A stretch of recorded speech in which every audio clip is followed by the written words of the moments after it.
Hi, this is Tracy Sher with Pelvic Guru and Share Pelvic Health, and we are actually at the clinic today to answer one of the top questions that we receive, which is if a person will write in and say, I have a pelvic health condition. It could be from postnatal, after delivering a child. It could be from pudendal neuralgia types of symptoms, or any other kind of pelvic pain. And what they will say is, can I do exercises and what can I do? And often the question is, can I do a squat? Am I allowed to do a squat? Will it hurt me? Will it hurt my symptoms more? Is it safe? So what we thought we'd do today is show you a little bit about squat variations and ways to make sure that you feel comfortable doing them. We see a lot of videos out there that focus on how to do squats with weights or how to do just a general squat.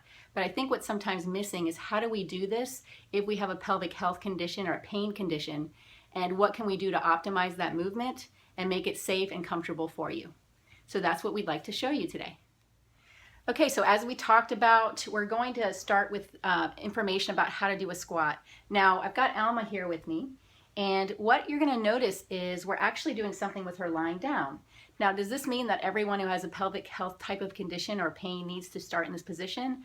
Absolutely not. This is actually one option we're going to show you because we want to show you a progression from the easiest type of thing you can do to something a little bit more challenging that you can do, and then all the way to the highest level. So these are different kinds of modifications you can do.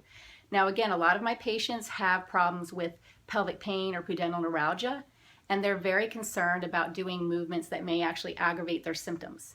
So one of the things we can do is get them to feel like they can move in the ways that they should for a squat, or any other kind of movement they would do regularly, which we do every day in functional movements, but not feel that they're aggravating their symptoms, or they may even have something called kinesiophobia, where they're just scared to move in those motions.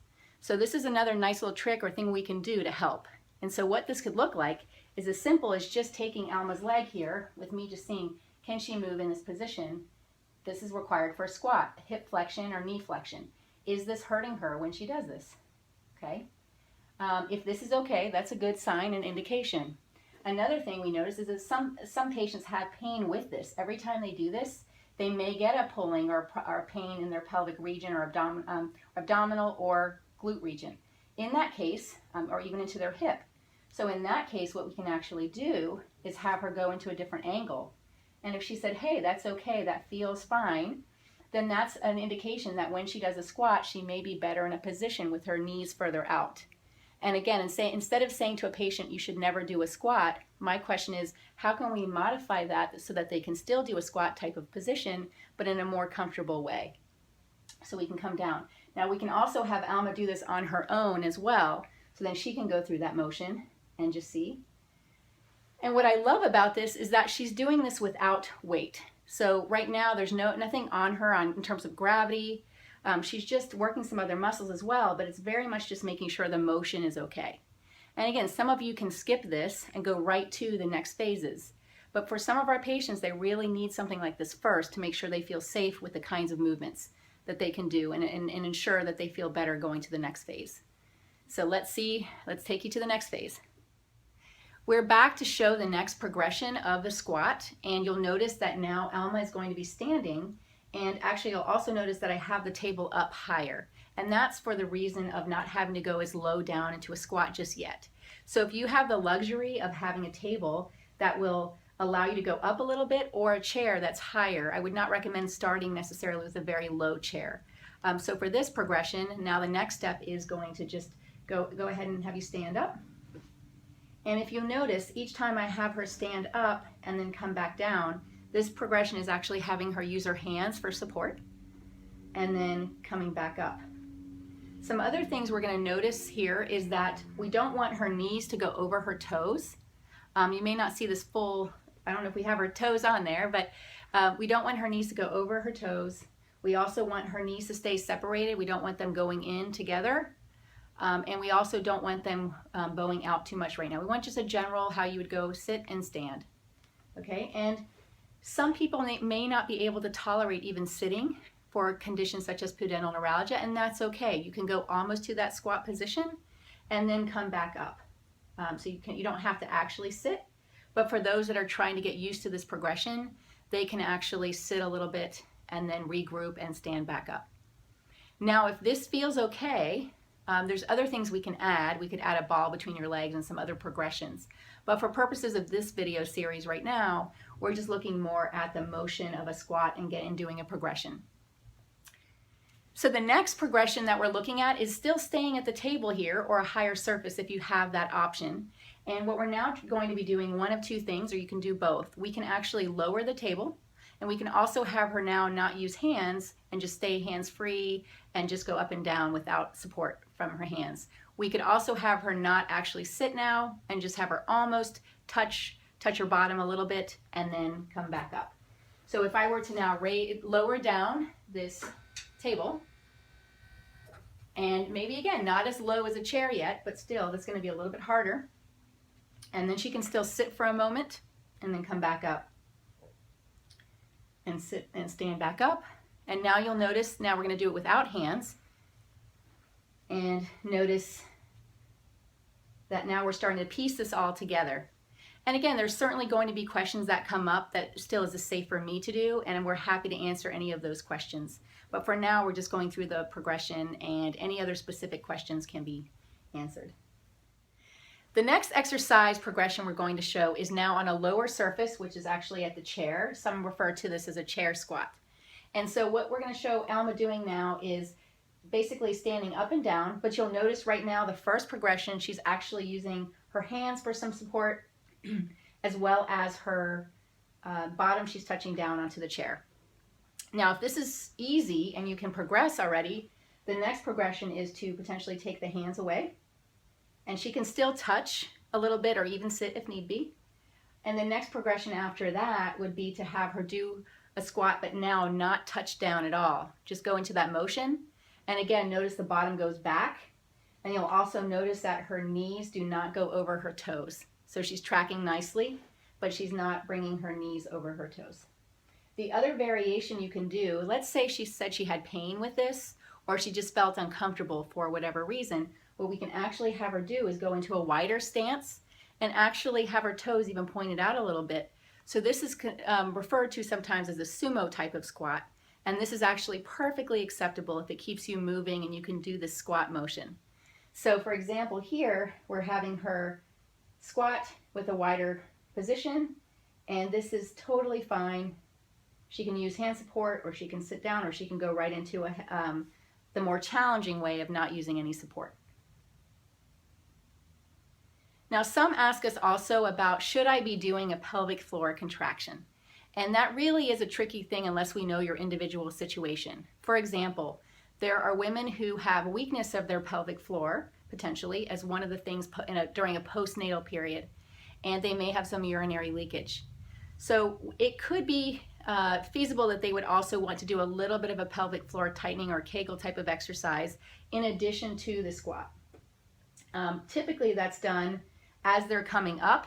As Alma comes up, she would tighten up and squeeze a little bit.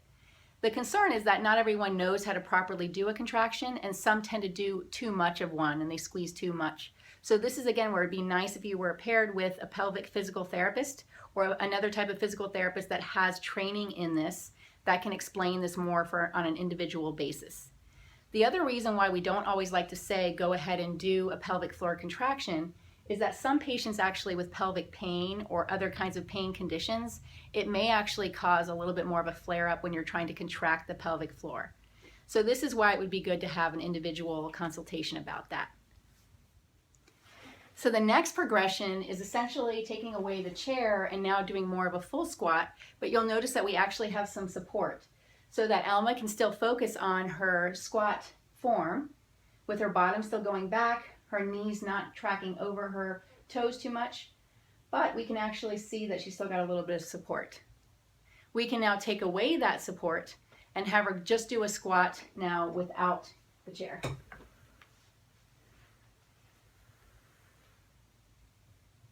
Go. And you'll see that she's actually still maintaining the good form, and now she's completely doing a full squat without any type of support or chair to sit on. And then she can go into a wider stance if that's more comfortable.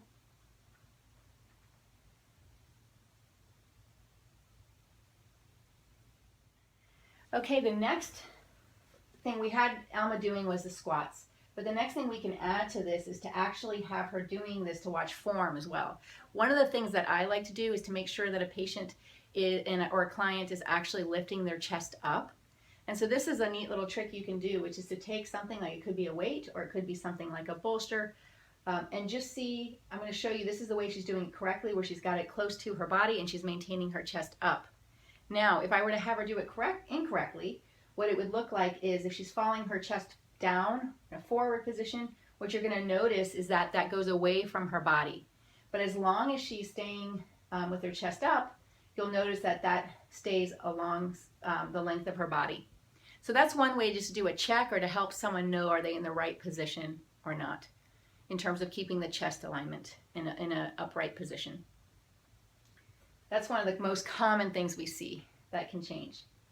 Another thing we can do in terms of actually making this harder or challenging is remember that a lot of you are doing these kinds of moves all day long, whether you're picking up a baby, whether you've got pain but you still have to take groceries out of the trunk. There's different reasons why you still may be doing motions. So you'll notice we can actually add things that people may be doing in terms of lifting and adding a squat to that to make it a lot more of a functional thing that you would be doing during the day. And again, if you notice now, this is a longer lever arm for her, so her arms are extended, and that may be too much. It may be too much right now. You may feel some shoulder discomfort, or you may feel that you're having more pain in the pelvic or abdominal region. If that's the case, then just say that you're not ready for that particular progression just yet, and continue to do the other exercises. So you'll see she's doing this in different planes, and just allowing her body to move fluidly, but still doing that squat position.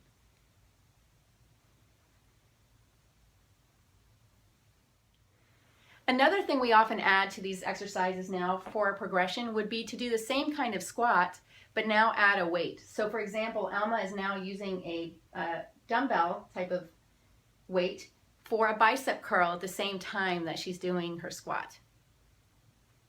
And you can see how this just adds a little bit more complexity and more muscles are involved in that movement. If you notice that you can do the bicep curl but just cannot go down as far for a squat, that's okay as well. So you could add some extra weight to this as well. Now we also see many times in gyms where you see someone with a bar behind their back or in front, and that's another great progression. And there are many different videos and trainers and physical therapists that show these kinds of videos.